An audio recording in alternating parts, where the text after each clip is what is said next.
Is an AI coming for your job? I mean, let's be real, it's the question on just about everyone's mind. And it's fueling this mix of, excitement, but also a whole lot of anxiety. So today, we're going to cut through all that hype and all the panic and give you a clear, grounded guide to what's really going on with the future of work.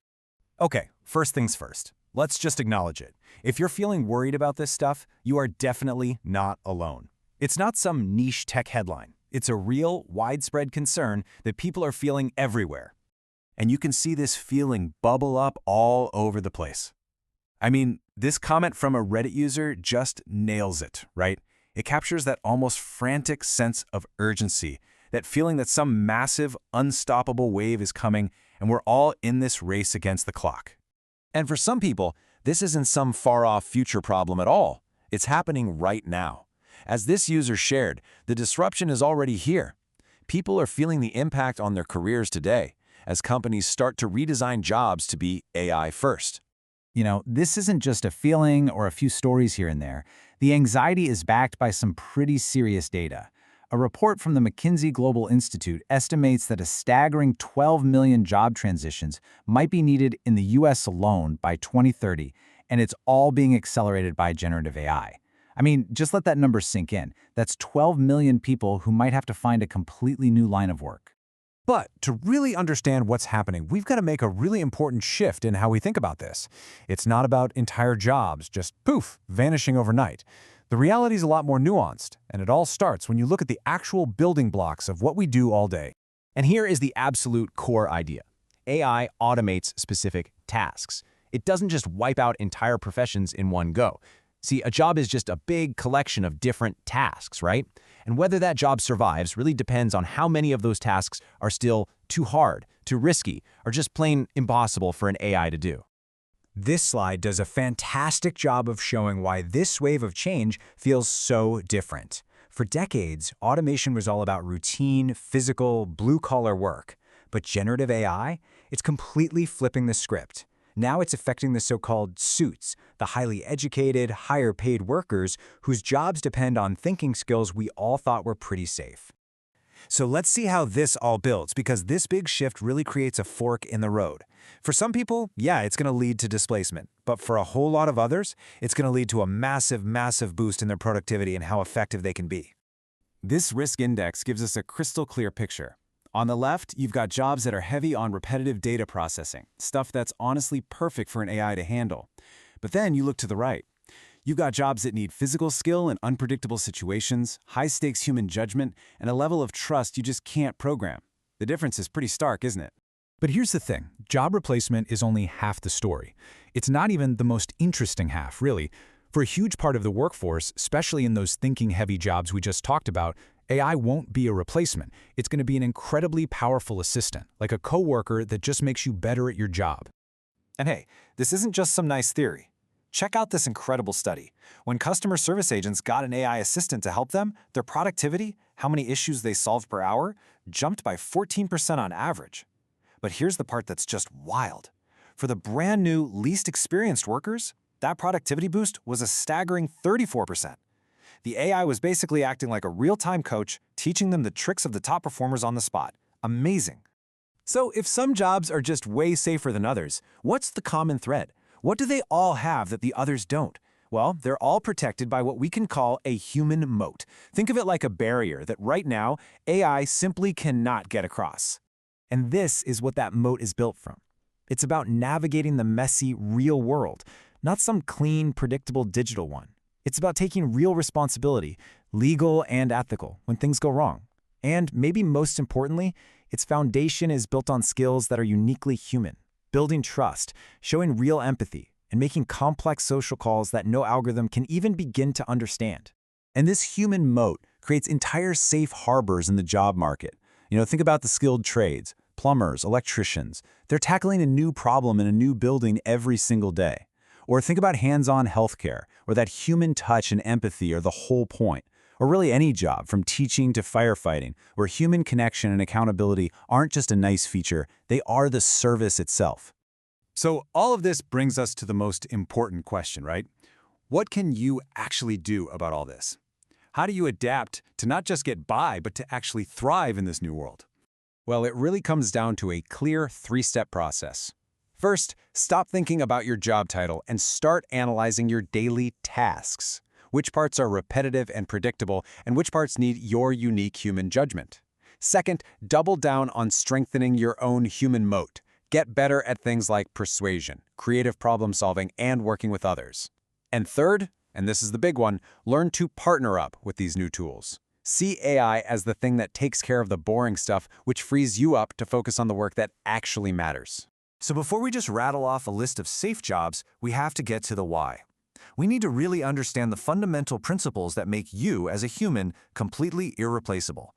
So let's break down the 4 key areas where, honestly, AI just can't hang. Okay, first up, complex human judgment. AI is a beast when it comes to processing data and spotting patterns, sure, but throw it a curveball, a situation with messy, incomplete information and real ethical weight, that's where it freezes. Think about a doctor diagnosing a 1 in a million disease, or a judge deciding a case with huge moral implications. These things take intuition, a gut feeling, a human touch. Next, let's talk about high-touch empathy. Sure, you can program an algorithm to say, "I'm sorry to hear that," but it can't actually feel it. It can't build that genuine trust with a patient who's scared, or truly connect with a therapy client. That authentic human connection, that feeling of being truly seen and heard, that's our territory. Technology can't fake that. Now, what about creativity? I know, we've all seen the incredible images and stories AI can whip up. But here's the catch. AI is a master remixer, not an inventor. It can only work with the data we've already given it. It can't draw on a lifetime of unique, messy human experiences to write a novel that changes your life or come up with a business strategy that nobody saw coming. That spark still belongs to us. And finally, let's get our hands dirty.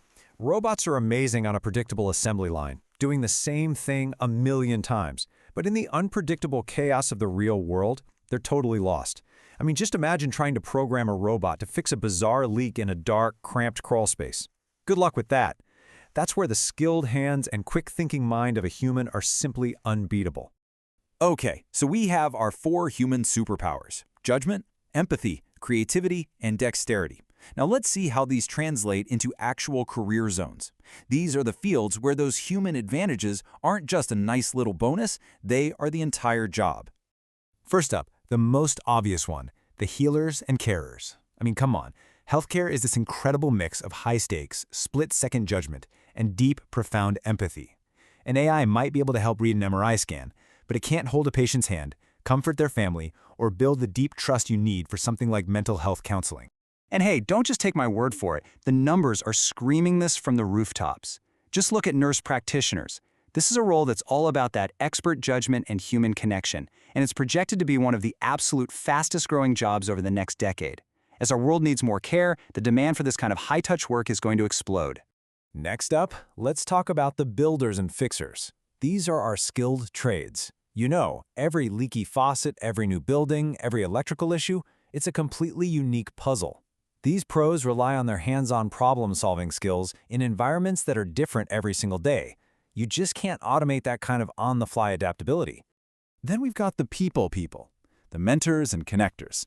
Think about the teacher who inspires a kid to love science, or the salesperson who builds a relationship on trust, not just a transaction, or an HR manager navigating the super delicate dynamics of a team. These jobs are all about building relationships, and an algorithm just can't do that. And finally, we have the creators and strategists.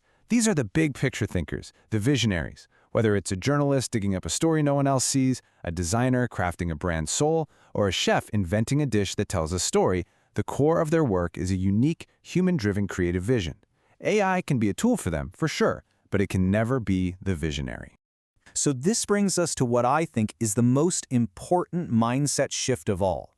You have to stop thinking of AI as a threat, as a competitor. Start thinking of it as the most powerful assistant you could ever ask for. The future isn't human versus machine. It's human with machine. Just look at this breakdown here. We start delegating all the routine, repetitive, data crunching stuff to AI. Think analyzing spreadsheets, writing basic code, pulling reports. And what does that do? It frees us up to focus on what we were born to do. High-level strategy, building real relationships with clients, asking the tough ethical questions, and leading teams. AI handles the what so we can own the why and the how. Okay, so this all leads to the big question. What do you do right now? How do you actually prepare for this new world? Well, it's not about being scared, it's about being smart. So let's get really practical. Here's your actionable 3-step plan to thrive. First, you've got to double down on those core human skills we've been talking about. Actively practice your creativity, your empathy, your critical thinking. These are your superpowers. Second, become a master of AI collaboration. Don't run from the tools, learn them. Figure out how they can make you faster, smarter, and better at what you do. And third, and this might be the most crucial, commit to being a lifelong learner. The world isn't slowing down, so the most valuable people will be the ones who stay curious and are always ready to adapt. Because in the end, it really all boils down to this. The future of work is a partnership. So the question you need to be asking yourself isn't if you're going to work with AI. You are. The real question is, how are you going to lead with your humanity? How will you use your judgment, your empathy, and your creativity to do things that AI can only dream of? That's how you build a career that isn't just future-proof, it's future essential.